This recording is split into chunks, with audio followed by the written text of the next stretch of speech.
What makes AI ethical? It's not just the creators, not just the users, and not just the technology. It's the connection between all three. Creators shape AI through the data and systems they design.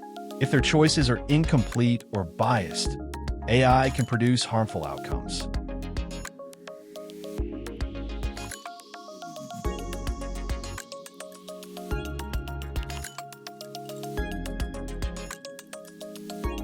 Users guide AI's evolution by providing thoughtful feedback.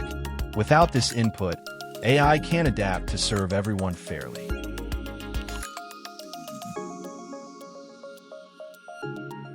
AI doesn't think for itself.